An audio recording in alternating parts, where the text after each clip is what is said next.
You can add pictures and sounds to these intros, but first of all you have to have a picture or a sound that you want to use in the correct folder on your computer. To show you where that is, I'll click on Windows Start, Documents, 30-second America's Cup for my game, Media Tracker, and there are folders for the images and the sounds in there. Inside the Images folder is the one I'm going to use, which is Logo North Space, which I put there after I had made that logo. I'll close this window now and create a new track. I'll slide the timeline cursor to the left and create a new track, image this time. I'll drag the right hand side of the track to the end of the timeline, and now I'll select the image by clicking on the three dots beside the word image.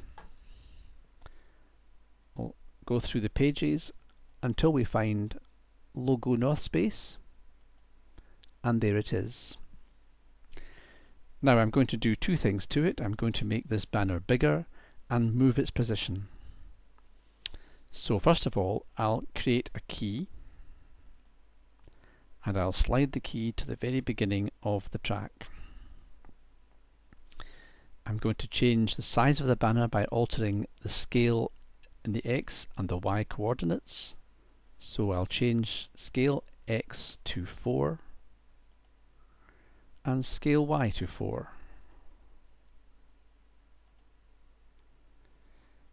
Then I'll right click over this banner and slide it upwards till it's approximately in position, and then adjust the precise position by altering the pos X and pos Y figures. So I'll make pos X just 0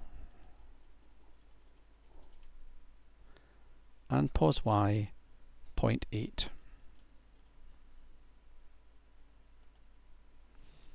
Then I'll move the timeline cursor to the right, create a new key,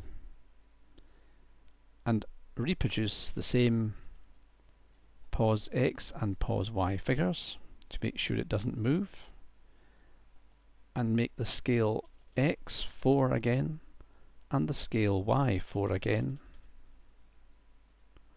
and finally slide that key to the very end of the timeline. Now we're going to create a camera track to show some movement during the intro. To do that, I've slid the timeline cursor back to the very beginning, and we'll go to Add Track, this time Camera, and we'll select Camera Custom. Again, I'll grab the right hand side of this track and slide it to the very end of our timeline, and bring the cursor back to near the beginning. I'll insert a key. This time I will not slide the key fully to the left just yet, otherwise there's a bug which causes problems later. Using the mouse right hand button held down, I can alter the view by dragging. I can use the forward arrow key to go forwards, and change the view by dragging with the right hand mouse button.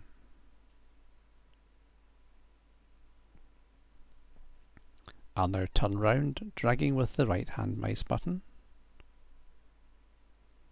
until I'm happy. I then grab the timeline cursor and pull it slightly to the right and create a new key. Now I can grab the first key and pull it to the left all the way, and the view we have there will be selected. If I don't do this in that order, the first view will be lost. I now click over the second key and using the arrow and the right hand mouse button, we're going to travel back down the racecourse.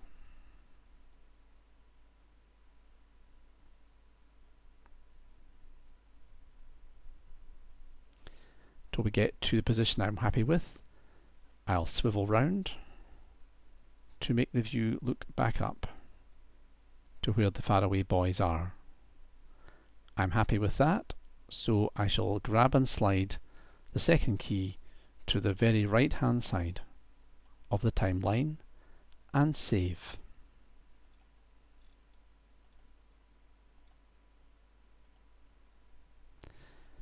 Now, if we go to exit, top left icon, and press play, we can watch our intro.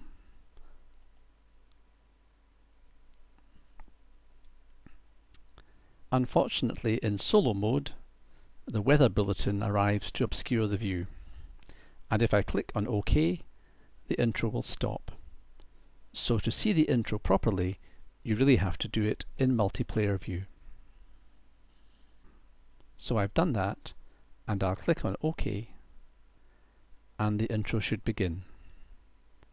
I'll get rid of weather bulletin. You can see the banners there, 3 Mile Marseille, and the camera is following the track that we predetermined. The final pieces of writing appear when we ask them to. You can use these techniques to write anything, put other images, overlay the intro with sound, and have quite complicated camera tracks. But that's the basis of how it's done.